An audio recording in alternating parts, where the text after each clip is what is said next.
Bonjour à tous, bienvenue pour cette nouvelle émission Genèse de l'Homme Nouveau. Aujourd'hui, nous allons aborder comme thème le mal-être de l'homme et sa constante quête du bonheur. Depuis les temps les plus reculés, l'homme a sans cesse été en quête d'un bien-être qui a toujours été plus ou moins saisissable pour lui.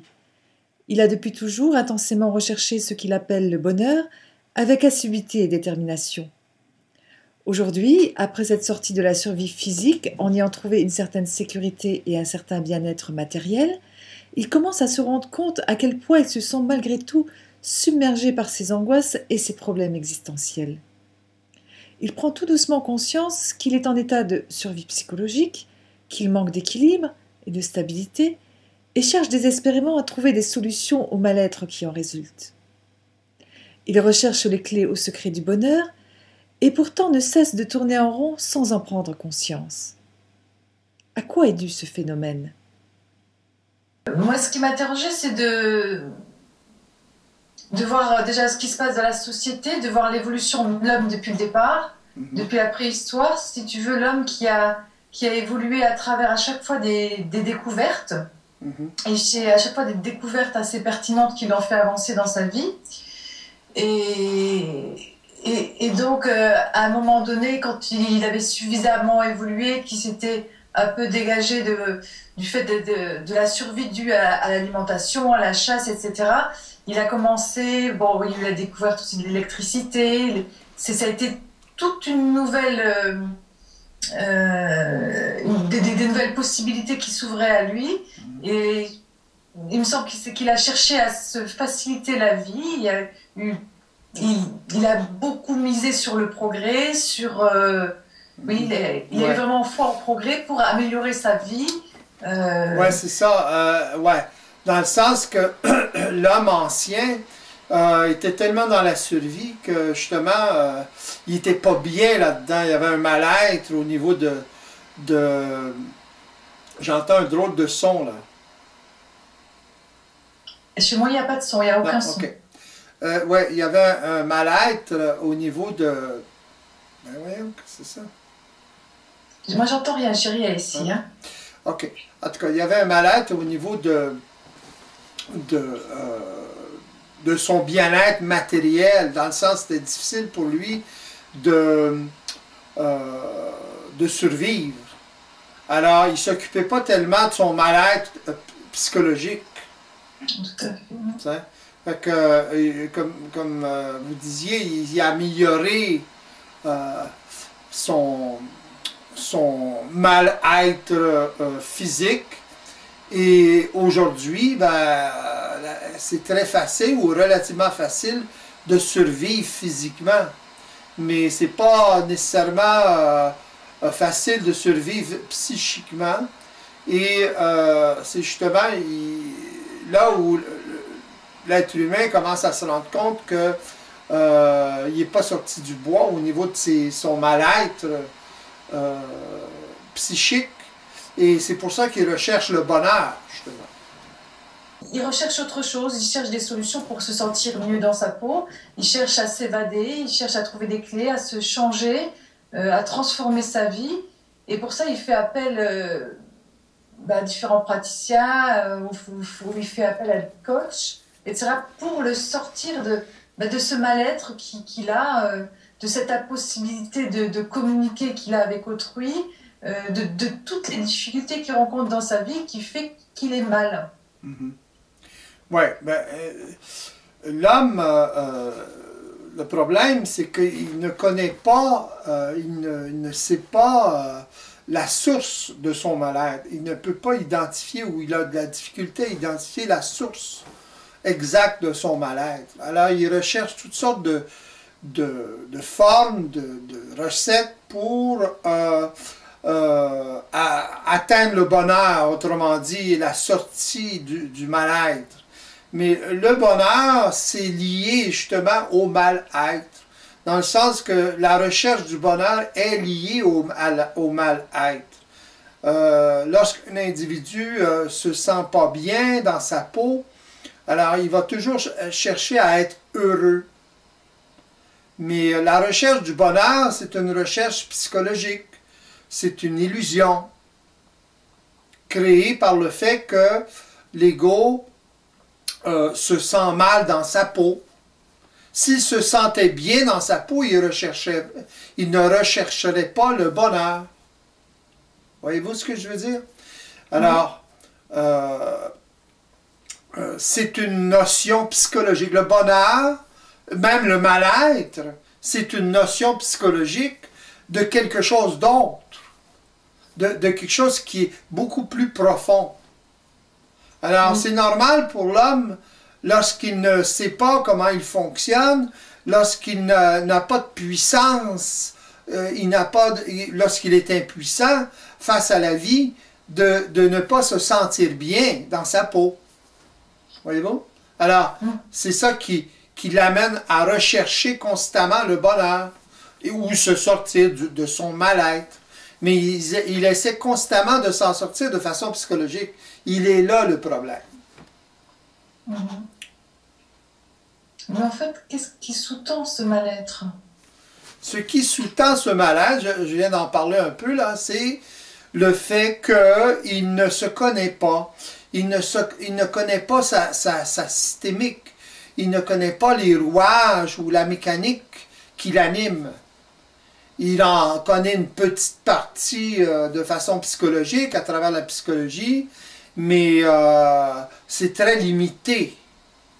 Autrement dit, pour lui, c'est invisible, pour lui, c'est plus fort que lui, etc. Il ne sait pas c'est quoi qui est plus fort que lui. Très souvent, les gens disent des choses comme ça, « Ah, c'est plus fort que moi, je ne peux pas m'arrêter » ou « je ne pouvais pas faire autrement », etc. Mais ils ne connaissent pas la source de ce qui est plus fort qu'eux. Il est là le problème. Alors, ils ne peuvent pas se sentir bien dans ça. Autrement dit, ils ne peuvent pas avoir la paix. Donc, ils sont toujours à la recherche du bonheur. Oui, puis suivre de nombreuses pistes, c'est comme si tout était un petit peu découpé, parce qu'il y a différents chemins, il y a différentes pistes, et il n'y a pas un ensemble, il n'y a pas une globalité, en fait.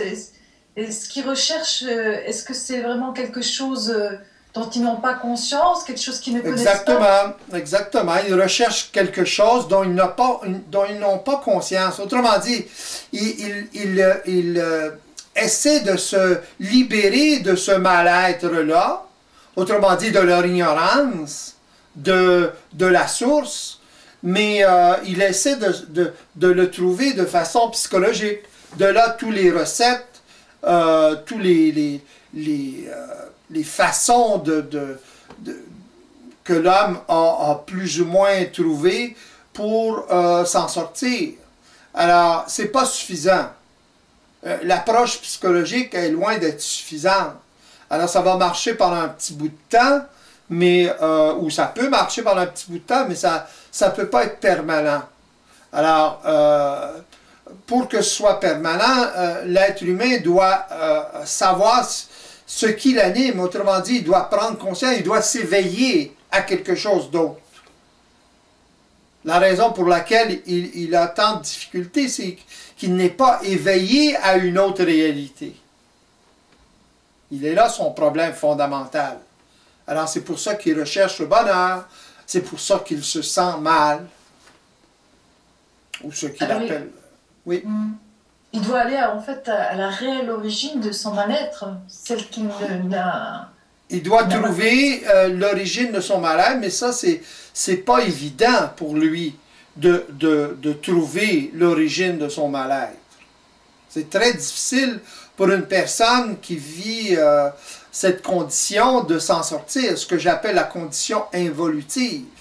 Le mal-être provient du fait que l'homme est dans une condition qu'on appelle involutive. Autrement dit, il est prisonnier d'une conscience inférieure, d'une conscience psychologique. Alors, tant qu'il demeure prisonnier de cette conscience-là, ou de cette condition-là, il ne peut pas trouver, il ne peut pas voir, il ne peut pas savoir comment s'en sortir de ce mal-être-là. Donc, il va rechercher le bonheur. Le bonheur, étant une notion psychologique de ce que c'est être en dehors du mal-être, de l'ignorance. Alors, il y a de nombreuses approches quand même qui essayent de sortir un petit peu, je parle de bonheur sans réellement parler de bonheur, plus d'accepter sa vie comme elle est, de changer la vision de sa vie. Mhm. Et il y a beaucoup de gens qui orientent vraiment sur une transformation de notre vie par un changement de la vision de notre vie. Oui, mais chasser le naturel, il revient au galop. Dans le sens que c'est correct d'avoir des visions différentes, mais il s'agit de maintenir cette vision-là. Et ça, c'est pas facile. Dans le sens que c'est une approche psychologique. Les visions sont des approches psychologiques. Et le problème, c'est de maintenir de façon permanente ces conditions-là. Et c'est pas évident. C'est 24 heures sur 24, ça, là. Alors, l'être humain n'est pas conscient 24 heures sur 24, premièrement, et n'est pas en mesure de gérer ça psychologiquement 24 heures sur 24. Alors, ça peut pallier momentanément, mais comme je disais tout à l'heure, chasser le naturel, il revient au galop. Il revient encore plus fort au galop. Voyez-vous? Alors, c'est ça le problème. Alors, il doit essayer de s'en sortir d'une autre façon. Et l'autre façon, c'est de s'éveiller à sa nature. Autrement dit, à ce qui crée ce mal-être-là. Le mal-être qu'il vit est créé par son ignorance. Donc, il est créé par son impuissance à régler ses problèmes de vie. Qu'est-ce qui crée les mal-être? Ce sont les problèmes dans la vie qu'on ne peut pas régler. Les conflits qu'on ne peut pas, intérieurs ou extérieurs, qu'on ne peut pas régler. Alors, qui sont plus forts que nous. Alors, il s'agit pour lui d'identifier ce qui est plus fort que lui. Mais ça, c'est pas évident. Parce qu'il doit, pour l'identifier, il doit s'éveiller. Mais là, qu'est-ce qui vient avant, la poule ou l'œuf? Voyez-vous? L'être humain actuel est dans ce dilemme-là. Ça en prend un, et deux, et trois, de personnes qui s'éveillent pour permettre l'éveil d'autres personnes. C'est comme ça que ça fonctionne. Ça a toujours fonctionné comme ça.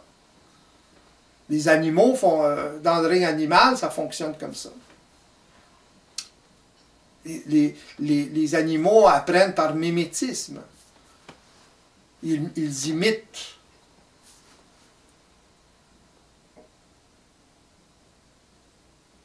Alors, ça prend, pour une personne, pour qu'une personne puisse se sortir de cette condition-là, ça prend une personne qui est déjà sortie de cette condition-là, qui est libre de cette condition-là, pour leur expliquer comment fonctionne cette source, où est cette source, la nature de cette source. Voilà. Donc en fait, tant que l'homme ne sera pas passé, ne se sera pas mis en contact avec une personne éveillée, il continuera de tourner en rond en cherchant mille et une solutions à son mal-être. Exactement. Même si ces solutions, on voit quand même que ces solutions évoluent, qu'il n'y a plus... parce que bon, avant, certaines personnes cherchaient plus, et encore maintenant, elles cherchent des émotions fortes ou cherchent à se sentir exister. Il y en a d'autres qui vont passer plus par la méditation, d'autres par l'acceptation de soi. C'est différentes pratiques, mais en fait, ça les fait tourner en rond. Ben, ça les retarde. Disons que une personne, avec le temps, peut s'éveiller. Mais on parle de milliers d'années, là. Alors, dans le sens que... ou toute une vie, voyez-vous? Dans le sens que... on peut s'éveiller un peu, disons. Dans le sens que quand vous faites des rencontres, lorsque vous faites des rencontres, une personne a une différente expérience, elle peut vous amener quelque chose. Mais c'est seulement une partie du puzzle, du casse-tête, ça, là. Voyez-vous? Alors, si une personne qui est déjà éveillée vous permet ou vous facilite le passage à l'éveil, alors à ce moment-là, ça peut aller beaucoup plus rapidement. Voyez-vous? Au lieu que ce soit le fruit du hasard, des rencontres que vous faites, que, bon, une personne vous apprend quelque chose, ou vous lisez un livre et vous captez quelque chose, et de fil en aiguille, ben, vous changez votre vision, vous commencez à voir des choses que vous ne voyiez pas avant. Voyez-vous? Vous vous éveillez à la vie à ce moment-là. Voyez-vous? Alors, que ce soit à travers la culture, se cultiver, c'est s'éveiller à la vie aussi, mais c'est pas directement s'éveiller à la source totale, complètement, si vous voulez. Tandis qu'avec une personne qui est déjà éveillée, c'est évident, c'est plus facile, plus rapide, malgré que ça ne se fait pas instantanément. Pardon? C'est plus direct? C'est plus direct parce que, et même là, il y a beaucoup de résistance de la personne, même si elle veut s'en sortir. Il y a toutes les habitudes qu'elle a, tous les programmes qu'elle a qui jouent contre elle. Alors, elle doit prendre conscience de tout ça avant toute chose. Et en même temps, connaître la mécanique de ce qui la maintient dans cette condition de sommeil involutif. C'est pas évident, là. C'est pas parce qu'une personne a quelques notions, parce qu'on lui transmet quelques notions, quelques informations, que la personne peut s'éveiller. C'est pas comme ça que ça fonctionne. Oui, c'est tout un processus. C'est un processus, et c'est un processus de, je dirais, des résistances, autrement dit, dans le sens d'enlever la résistance qu'il y a à évoluer chez l'individu. Autrement dit, faciliter la prise de conscience des résistances inconscientes, justement, qui empêchent l'individu. Parce que c'est l'individu lui-même qui, à travers son ignorance, s'auto-maintient dans cette condition-là. Voyez-vous le problème, là? C'est pour ça que seul, c'est très difficile. Aussi, il me semble que il se cible, il se fixe sur quelque chose. S'il a envie de s'en sortir, même à votre contact, il va pas forcément se fixer sur ses résistances, mais plus sur là où il doit aller, ou ce qu'il imagine, ou ce qu'il peut interpréter à partir de vos paroles. Ouais, c'est ça. C'est ça le problème, d'ailleurs. Le problème, c'est exactement ce que je parlais tout à l'heure, c'est la résistance qu'il a. Autrement dit, il veut s'en sortir. D'un côté, il veut s'en sortir, de l'autre côté, il y a toutes sortes d'habitudes, de façons de fonctionner. Alors, ce sont ces façons de fonctionner-là qui le maintiennent dans cette condition et qui le font souffrir, finalement. Alors, surtout lorsqu'il est dans le processus d'éveil, il peut souffrir encore plus d'une certaine façon, si vous voulez. Voyez-vous, parce qu'il y a beaucoup plus de combats, il y a beaucoup plus de contradictions, si vous voulez, en lui. Ou de conflits. C'est pour ça qu'il a besoin de c'est pour ça qu'il a besoin de se situer en permanence. Oui, ça l'aide beaucoup qu'il se situe continuellement, c'est évident. D'ailleurs, le processus, c'est un processus c'est le processus de se situer ou de se resituer constamment. S'observer, c'est un processus d'observation, de développement d'un sens d'observation différent. Pour être en mesure de voir les résistances en soi, on doit développer un sens différent d'observation. Autrement dit, de ce qu'on ne pouvait pas observer auparavant. C'est pas évident. C'est un peu comme un dédoublement au départ. C'est une forme de dédoublement vu du point de vue psychologique, oui. Mais en fait, c'est la naissance, si vous voulez, de l'être réel. C'est beau? Vu du point de vue de l'être psychologique, à ce moment-là, c'est soit une nouvelle naissance, mais c'est aussi, comme vous dites, un dédoublement. Alors, s'il le perçoit du point de vue psychologique, il va appeler ça un double, son double. Il peut appeler ça pendant un certain temps son double, voyez-vous, du point de vue psychologique. S'il le regarde du point de vue du double, si vous voulez, éveillé, à ce moment-là, ben, il regarde la doublure psychologique comme étant son passé. Voyez-vous? Alors, il y a un tiraillement entre les deux là, pendant un certain temps. Est-ce qu'il bascule de l'un à l'autre en permanence? Oui, oui.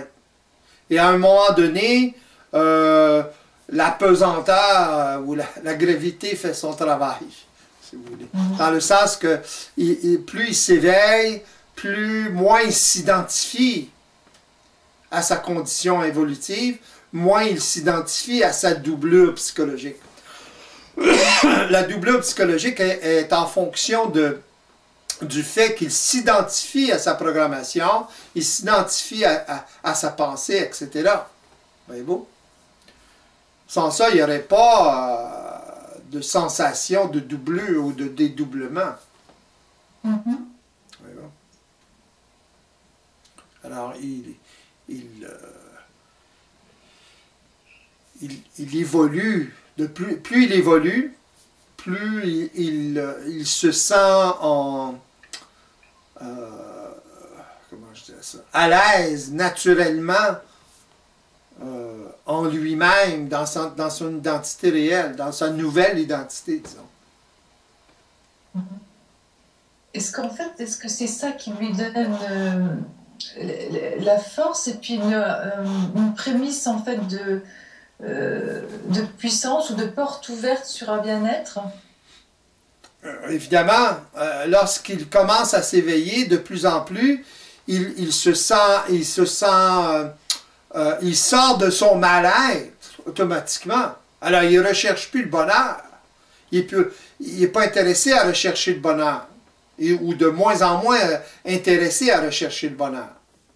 Il peut créer sa paix. Tant qu'il peut créer sa paix, il n'a pas à rechercher le bonheur. C'est beau.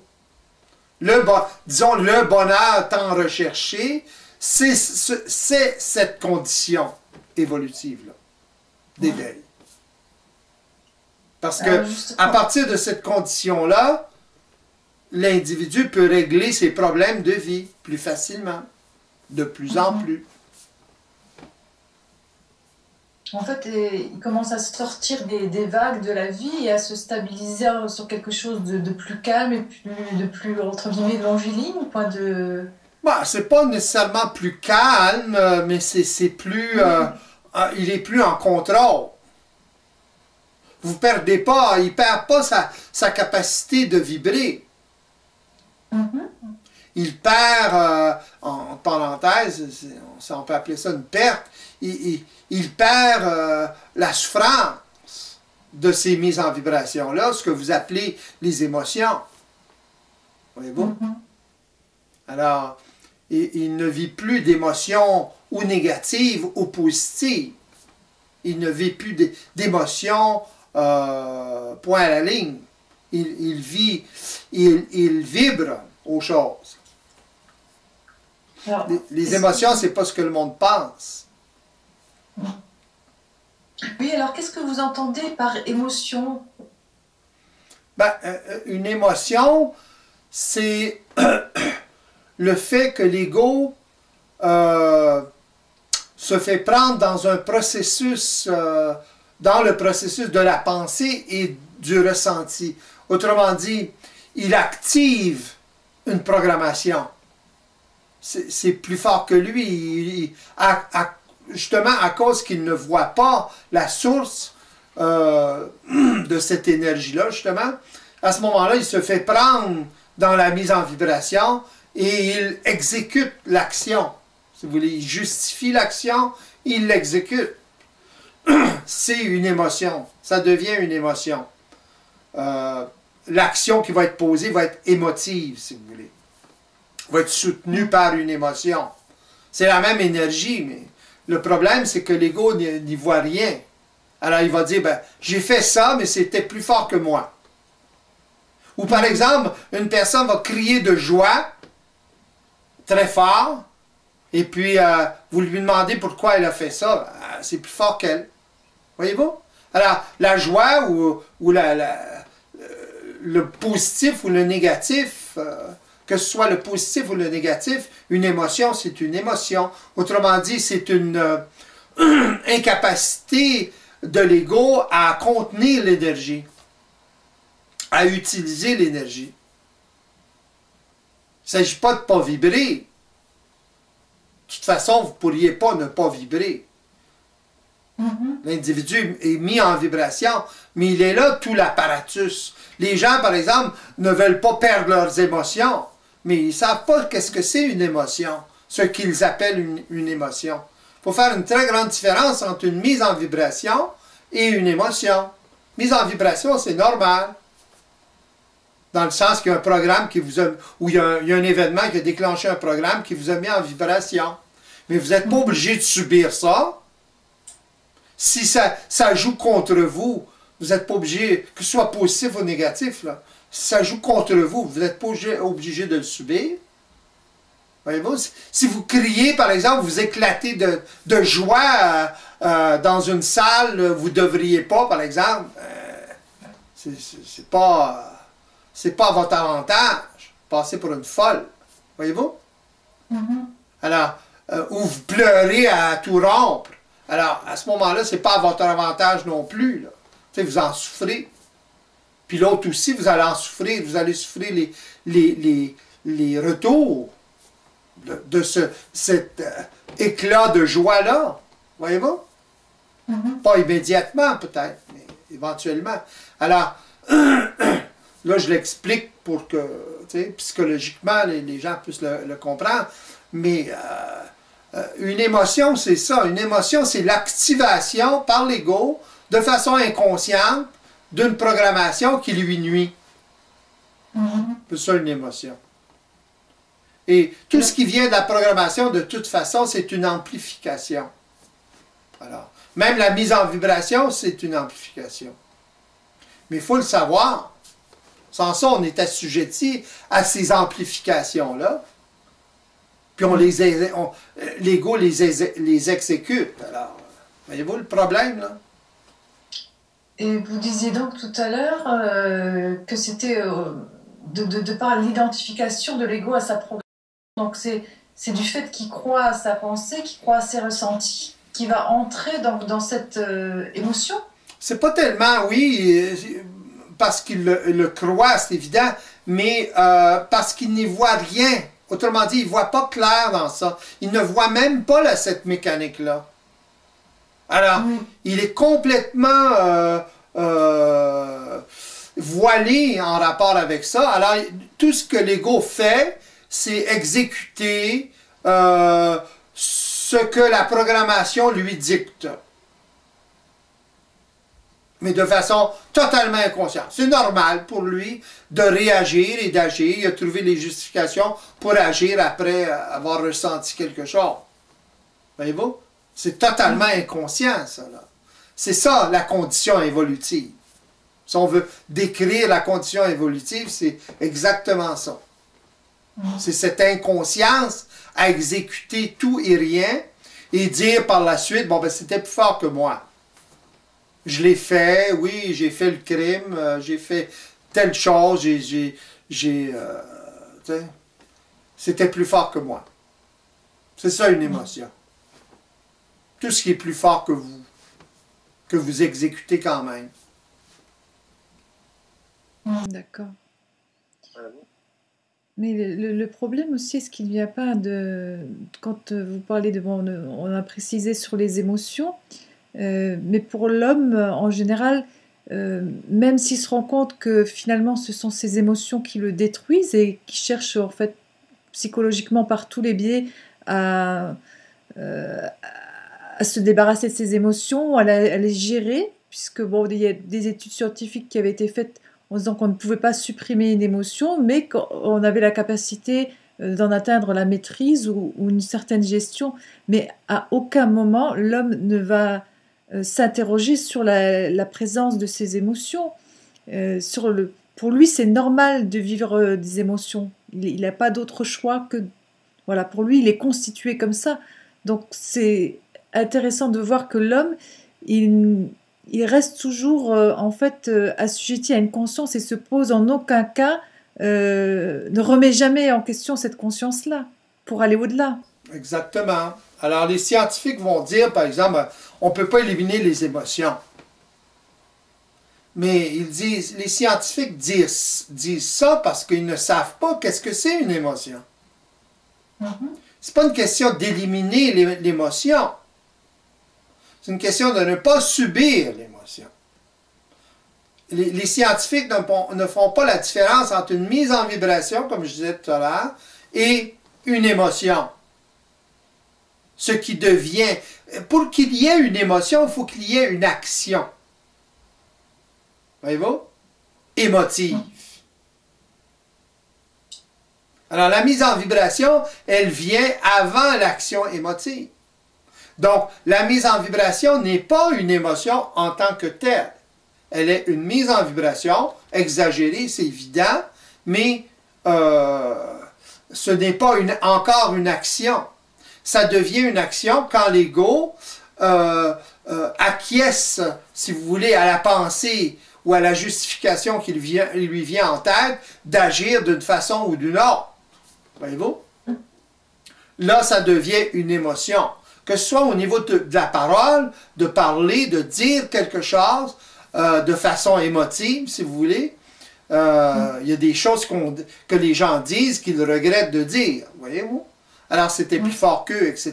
J'ai l'impression que les gens, vraiment, ils sont à la course de quelque chose, en fait. C'est comme s'ils avaient à saisir un objet, quelque chose qui allait les rendre heureux, ou quelque chose sur lequel il faut qu'ils se concentrent. C'est comme s'ils avaient besoin d'un joujou en permanence pour se sentir mieux, pour être bien. Et puis, c'est comme s'ils échangeaient entre eux tout leur petit truc.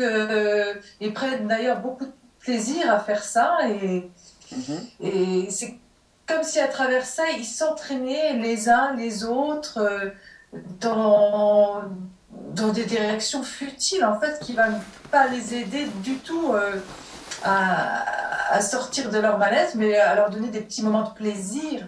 Les petits moments de plaisir, ça les sort temporairement de leur mal-être. C'est un peu comme éclairer une pièce avec une chandelle au lieu d'éclairer une pièce avec une lumière adéquate. C'est tout, c'est la seule différence. Alors les gens, ils recherchent, puis ils recherchent, ils savent pas mieux. Voyez-vous? Ils s'éclairent à la chandelle. Alors, une autre personne va trouver un truc pour éclairer encore plus. Alors, voyez-vous? Ça fait partie du processus de l'éveil ou de la quête à l'éveil, ça. Mais à partir d'une notion ou d'une vision psychologique, c'est évident. C'est ça qu'il faut cerner dans tout ça. Voyez-vous? Alors, c'est la personne, par exemple, la personne qui est à côté d'elle va lui dire, bah, regarde, si j'utilise telle cire qui est meilleure, ça va éclairer plus. Ah bon, ok, on va utiliser cette cire-là. Voyez-vous? Alors, ça éclaire un peu plus la pièce. Voyez-vous ce que je veux dire? Alors, c'est ça, la recherche, la quête, tous les trucs, etc. Mais le problème, c'est que ça éclaire pas toute la pièce. C'est ça le problème. Mais ça les sort temporairement du malheur, si vous voulez, ou du mal-être. La recherche du bonheur, c'est ça. C'est éclairer un peu plus, puis un peu plus, puis un peu plus. Il y en a qui ont 56 chandelles. Voyez-vous? Beaucoup d'outils. Alors, mais ça veut dire qu'ils ont plusieurs chandelles. Mais même plusieurs chandelles, ça éclaire pas toute la pièce parce que la pièce est grande. Elle est vaste. Alors, ça prend une lumière adéquate. Voyez-vous? Et la lumière adéquate, c'est l'ego lui-même qui peut éclairer la pièce. Mais comment? C'est ça le problème. Et pour qu'il puisse commencer à éclairer la pièce d'une autre façon, il doit lâcher la chandelle. Voyez-vous? S'il ne lâche pas la chandelle, il ne pourra jamais commencer à élaborer une façon d'éclairer la pièce de façon adéquate. Vous voyez ce que je veux dire? Oui, tout à fait. C'est ça le problème humain actuel, c'est ça le problème psychologique. En fait, est-ce que ce que vous nous dites là, c'est que l'humain doit en fait prendre conscience de toutes ces attitudes psychologiques pour pouvoir aussi basculer, passer à autre chose?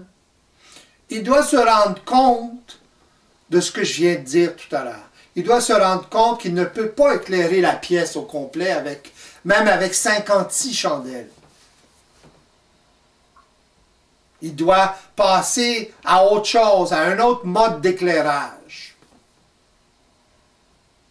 Il doit passer les fils, mettre des circuits, se connecter sur la centrale électrique. Voyez-vous? Avec sa chandelle, il n'est pas connecté sur la centrale électrique encore. En partie, parce que... Mais c'est très petit. Voyez-vous?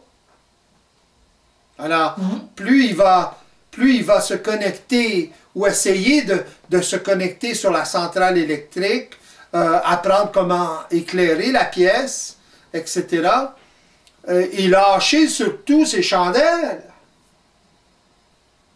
Voir à travers ça. Être en mesure de constater que la chandelle ou 56 chandelles, ce n'est pas suffisant. Il doit changer de mode d'opération. Il doit changer de mode d'éclairage. Si les modes d'éclairage jusqu'ici ont éclairé l'homme n'étaient pas suffisants, alors faut les lâcher. Autrement dit, l'homme doit réaliser qu'ils ne sont pas suffisants. Voyez-vous ce que je veux dire? Alors, s'il y en a un mode d'éclairage qui est plus adéquat, à ce moment-là, ben, il doit essayer de s'éclairer avec ce mode-là. Voyez-vous? Mais il ne peut pas savoir d'avance si c'est celui-là ou un autre.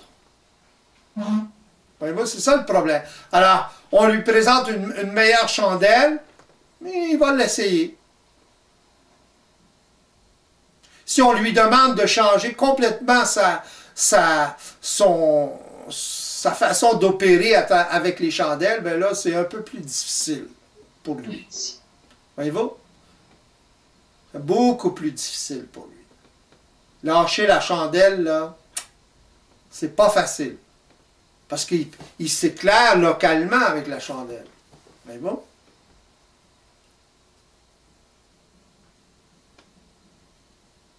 Alors, c'est difficile pour lui de lâcher, surtout quand il a 56 chandelles, c'est plus difficile encore pour lui de lâcher son mode d'opération ou d'éclairage à la chandelle pour autre chose, plus moderne. Est-ce que toutes ces chandelles représentent aussi sa sécurité? Est-ce que c'est pour ça qu'il a tant de mal à les lâcher? C'est ça, ça le sécurise. Justement, il est habitué comme ça avec ses chandelles à s'éclairer localement. Voyez-vous? C'est évident que ça le sécurise. Mais ça ne lui amène pas un éclairage total. Alors, il il n'est pas bien là-dedans. Il s'achète d'autres chandelles. Voyez-vous? 57 chandelles. Alors, mais il ne s'éclairera jamais suffisamment avec les chandelles. Est-ce que c'est aussi toutes ces petites chandelles qui vont faire qu'un jour il sera en mesure d'assimiler la plus grande chandelle? Est-ce que c'est toutes ces petites chandelles qui créent des ouvertures qui amènent non. vers... Ah ben, oui et non. Oui et non. Regardez. Avec la chandelle, qu'est-ce qui se passe avec une chandelle? Elle brûle, hein? Et la cire part. Là, on est obligé de remplacer la cire tout le temps. Voyez-vous? Alors, plus l'individu va avoir de chandelles, plus il va avoir de travail à remplacer toutes les chandelles tout le temps. Ça brûle une chandelle. La cire, elle disparaît. Voyez-vous le problème, là? Oui. Alors, plus un individu a de chandelles, plus il va se développer un mal-être différent à la recherche du bonheur.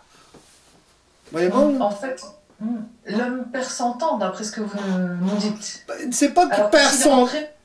Oui, mais c'est pas qu'il perd son temps, mais ça fait partie de son expérience. Voyez-vous? Dans le sens que il a besoin de cette expérience-là, de ces 57 chandelles, puis s'en occuper, etc. Puis réaliser un jour que ça ne suffit pas.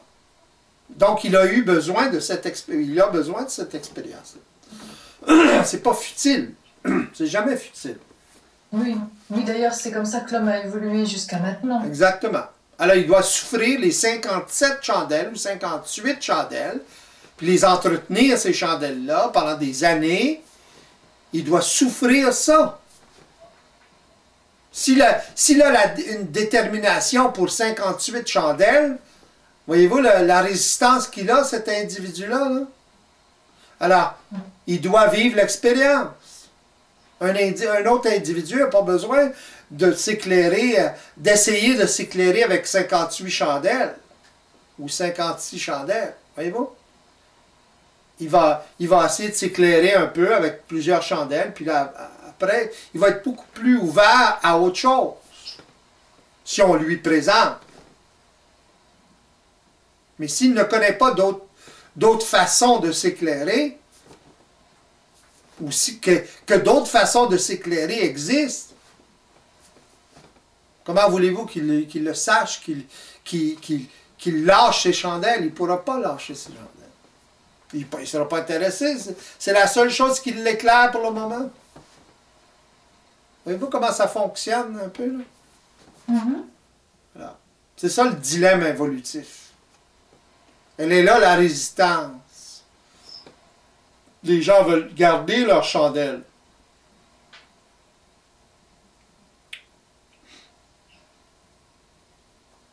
Et là, le problème.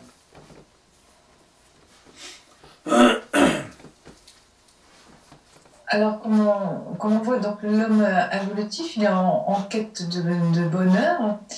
Et est-ce que cette notion de bonheur qu'a l'homme évolutif revient tout simplement à une notion de paix chez l'homme éveillé? Oui, c'est évident.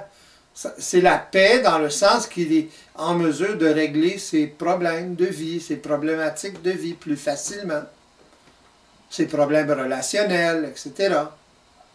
Ses problèmes de communication avec les autres. C'est plus facile pour lui de les régler. S'il y a deux personnes qui sont éveillées, c'est plus facile pour eux de régler les problèmes de communication s'il y en a. Les problèmes relationnels s'il y en a. La panoplie de problèmes que la vie amène. C'est ça la différence. Alors, l'homme nouveau crée sa paix. Voyez-vous? Alors, à ce moment-là, il est bien dans sa peau. C'est ça qui est important. Il règle ses problèmes. Il sort de la survie. Est-ce que c'est le fait qu'il s'individualise, qu'il retrouve une certaine autonomie, qui fait qu'il se sent mieux, qu'il se sent plus en puissance dans sa vie et que le mal-être finit par disparaître, ne plus... Le mal-être, c'est toujours en fonction du fait qu'il ne sait pas comment s'en sortir, qu'il n'a pas la puissance de s'en sortir. Une fois qu'il a la puissance de s'en sortir ou qu'il vit l'expérience de cette puissance-là, si vous voulez, d'éclairer la pièce, justement, à ce moment-là, ben, tranquillement, pas vite, il pense même plus au mal-être. Voyez-vous? Le mal-être, ça devient une problématique quelconque qu'il règle très rapidement. Voyez-vous? Il a la capacité de régler les problèmes qui créent un mal-être ou un malaise entre lui et d'autres personnes, en lui, whatever. Voyez-vous? Alors, il va trouver des moyens pour communiquer plus facilement, etc. Voyez-vous? Pour développer sa capacité d'observation encore plus grande, plus raffinée, etc. Alors, il évolue comme ça. Il développe sa capacité d'avoir la paix, sa capacité d'être bien dans sa peau, à tous les niveaux. C'est pas seulement au niveau psychique, c'est au niveau matériel aussi, automatiquement. Voyez-vous? Si ça dépend des individus, si un individu, par exemple, a des besoins créatifs, si une personne très créative a des besoins créatifs beaucoup plus grands qu'un autre. Alors, il a besoin de plus de moyens pour canaliser son énergie créative. C'est tout. On peut appliquer ça dans tout. En fait, est-ce que c'est une créativité qui se transforme? Ben, c'est une créativité qui est tout le temps en évolution. Elle est constamment en évolution. Ce que je voulais dire, en fait, c'est l'homme nouveau, il va évoluer au niveau de sa créativité par rapport à son observation, que l'homme évolutif, il va plus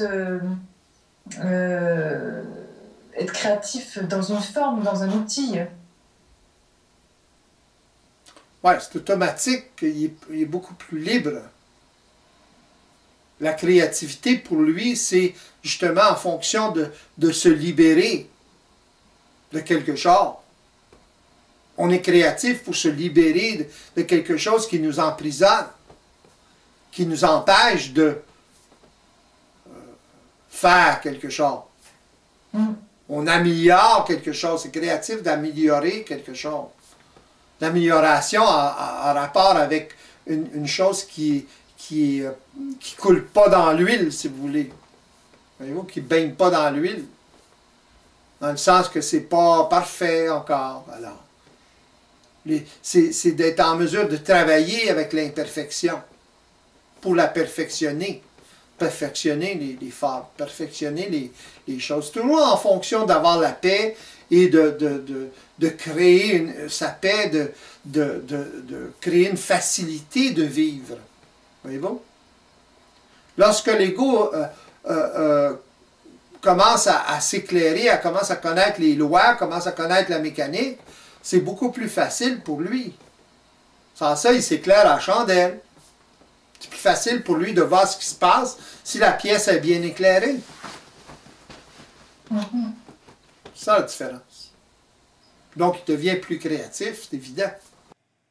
Au fil de cette émission, nous avons pu voir que l'origine du mal-être de l'homme est son attachement à une condition évolutive dont il ignore plus ou moins l'existence. Du fait de cette ignorance, il s'auto-maintient en permanence dans ce système qui alimente son mal-être. C'est ainsi qu'il continue sans le savoir à entretenir de nombreuses résistances qui l'empêchent d'observer sa vie sous un autre jour. Il vit dans une recherche constante du bonheur et cherche une porte de sortie rapide à son mal-être qui n'est rien d'autre que le fait qu'il se maintient lui-même à l'intérieur d'une conscience psychologique qui voile sa vision de sa réalité systémique et multidimensionnelle. Ce n'est que lorsque l'être humain actuel s'éveillera à cette réalité qu'il deviendra peu à peu le créateur de sa vie. Il aura alors construit une capacité d'observation multidimensionnelle et sera en mesure de se libérer de son plan de vie et de créer sa propre destinée. Depuis que j'ai entrepris ce processus d'éveil multidimensionnel, je me rends compte aujourd'hui à quel point je donnais l'importance à cette quête du bonheur. Le processus en cours me permet de me sentir de mieux en mieux dans ma peau et m'oriente au fil de son développement vers une liberté psychique évidente. Il n'en tient qu'à vous de vous connaître, de découvrir les bases de votre fonctionnement, de savoir qui vous êtes, d'où vous venez et où vous en allez. Il n'en tient qu'à vous de faire le premier pas vers la construction d'une capacité d'observation multidimensionnelle qui vous permettra d'avoir enfin la paix et de créer votre bien-être. Charles Sabourin vous propose des consultations et des ateliers qui vous permettront d'être mieux informés sur la nature occulte de ce qui vous manipule dans votre vie.